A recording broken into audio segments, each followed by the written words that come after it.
सांगितलं यहाँ से निकल जाओ। जर अशा प्रकारची मनोवृत्ती घेऊन एखादा प्राचार्य शिक्षकांशी प्राध्यापकांशी बोलत असेल तर त्यांची मानसिकता कुठली आहे हे आपल्याला माहिती सर, सध्या वशिष्ठ चोपडे हे प्राचार्य आहेत की अनधिकृत आहेत?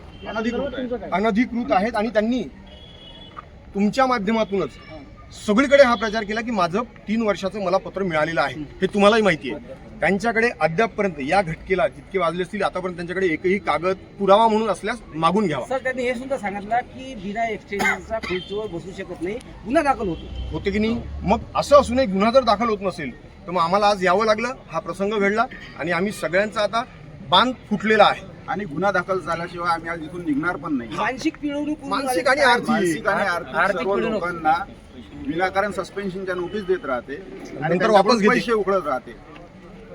आणि आजची कालची परिस्थिती अशी आहे, विद्यापीठातल्या सर्व महाविद्यालयांचा एमटी म्हणजे आमच्याकडे पगार येण्यासाठी जे प्राचार्यांच्या खात्यात जमा होतात ते पैसे आलेत, हा म्हणतो आलेच नाही।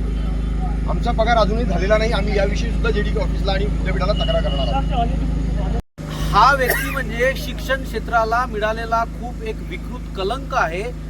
कृपा करून हे विद्येचं माहेरघर आहे आमचं प्रांगण महाविद्यालयाचं, या प्रांगणामध्ये अशा मानसिक रुग्णाला ठेवू नये। त्यांच्याकडून तुम्हाला अजून तरी काही आले आता तुम्ही नेमकं कॉलेजमध्ये जाणार नाही असं तुम्ही एक पवित्रा घेतलं? नाही, कॉलेजमध्ये जाऊ आम्ही यापुढे आम्ही त्यांच्या नेतृत्वात कार्य करणार नाही। त्यांचे आदेश ऐकायचे नाही। आम्ही कॉलेजच्या कॅम्पसमध्ये जाऊन कॉरिडॉरमध्ये जाऊन त्यांना हे सांगणार आहोत, पूर्ण व्यवस्थापनाला पण हे सांगणार आहोत की आम्हाला या अशा विकृत माणसाच्या नेतृत्वामध्ये यापुढे कार्य करायचं नाही। तुम्ही आता प्रसारमाध्यमाच्या माध्यमातून तुम्ही कुंडूला काय हे देणार? महोदय, हा व्यक्ती म्हणजे शिक्षण क्षेत्राला मिळालेला खूप एक विकृत कलंक आहे। कृपा करून हे विद्येचं माहेरघर आहे आमचं प्रांगण महाविद्यालयाचं, या प्रांगणामध्ये अशा मानसिक रुग्णाला ठेवू नये ही आमची सगळ्यांची मागणी आहे। हे बघा, माझं नाव आहे डॉक्टर सत्येंद्र गडपायले। मी इथे श्रीमती राधाबाई साडा कला वाणिज्य विज्ञान महाविद्यालयात इंग्रजीचा प्राध्यापक आहे, विभाग प्रमुख आहे। आणि आज आम्ही अवघे 2-3 मिनिट उशीर असताना त्यांनी डॉक्टर वशिष्ठ चोबे यांनी गेट बंद केलं। ते त्यांचा कार्यकाळ संपलेला आहे, 31 जानेवारीला संपलेला। तसं तर त्यांचे 2 जानेवारीला 62 वर्ष पूर्ण झालेले आहेत, परंतु अनधिकृतपणे ते इथे कॅबिनमध्ये बसलेले आहेत।